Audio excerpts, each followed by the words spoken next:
Okay, I've started laying out my house skirt board. This is the one which will be next to the wall.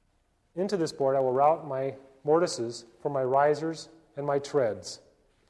I've drawn this line on the skirt board. I've also drawn that line on my model to show you how my rise and my run will intersect that line when I lay them out with a framing square. These are the same lines of rise and run that were on our cut carriages when this was the top edge of the board.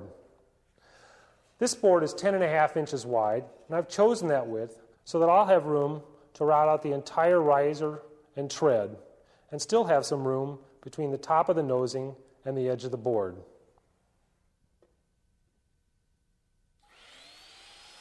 Now in the old days, these mortises would require a lot of chisel work, but I'm sure glad I have a router.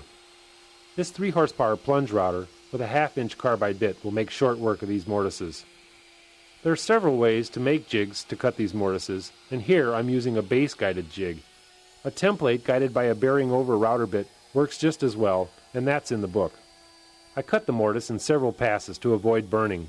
I first follow the perimeter of the mortise and then waste the inside. That's it for one tread mortise. Now for a riser.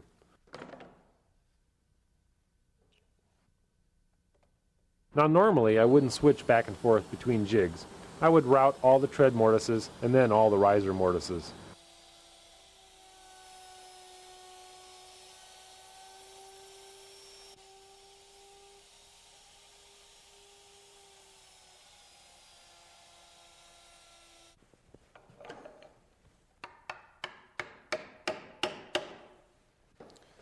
I've put these scrap pieces in here to test the fit of my mortise. This is a factory laminated red oak tread, and the factory has also rounded the front edge, called the bullnose. The tread comes wide, and I've ripped it to our width of 11 1/8, plus a quarter I've added for the tongue on the back. This tongue will fit into the groove that I've plowed in the front of the riser. I've also plowed a dado on the underside of the tread. The riser fits into this dado, and if there should ever be any shrinkage of the riser, we won't have a crack opening up here. I made these 2 oak wedges on a jig, and in the final installation they'll be glued in place and hold everything tight against the finished face of the mortise. This is what the finished mortise looks like. Let me show you how I add these lines to my original layout so I can make a jig which will cut this mortise.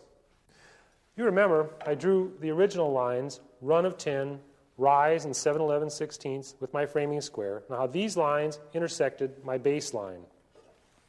I then took a piece of riser material, put it in its correct position, and marked its face on this board. I also did the same with a piece of tread, placed it in its proper position, and marked its face. I then took the wedges, put them in their right place, and marked their profiles.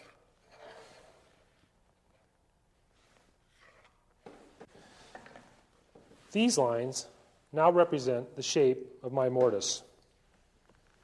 Let me show you how the jig fits.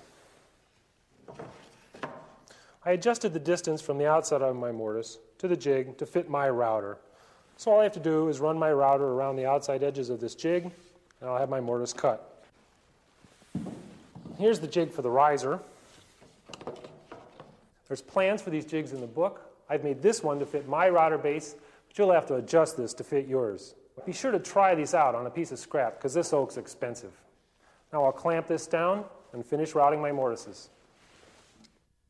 Now I have to get rid of all those pencil lines I've made, and I do this with a belt sander. It's a lot easier to sand all those marks off before you get the treads and risers in the way.